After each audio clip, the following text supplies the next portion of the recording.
Karina, nandito lang ako para sa'yo. Pinaprotektahan lang kita. Wala na ulit mananakit pa sa'yo.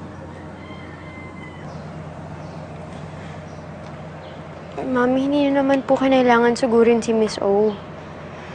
Karina, sinaktan ka niya. Instinct ng isang ina. Nagawin yun, hindi mo yun maaalis sa akin.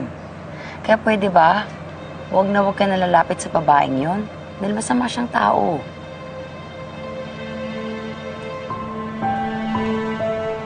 Opo.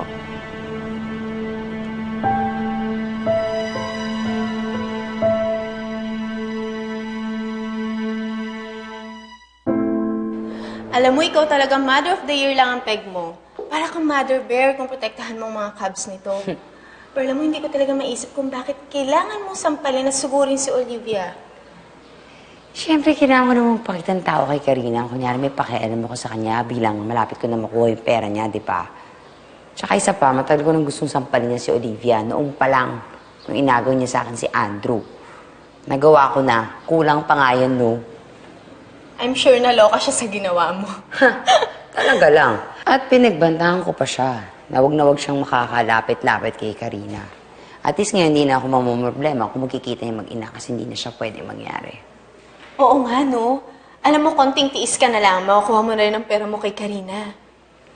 Sige, lakas-lakasan mo pa yung boses mo para marinig ka niya. Ay, sorry. Nandiyan ba siya?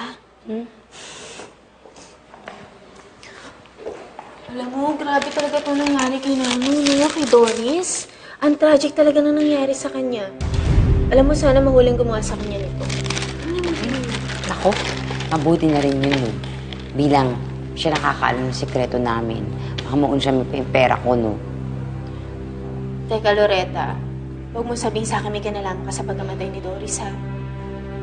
Hoy, ano naman tingin mo sa akin mamamatay tao? Grabe talaga, no? Sana talaga mahuli na.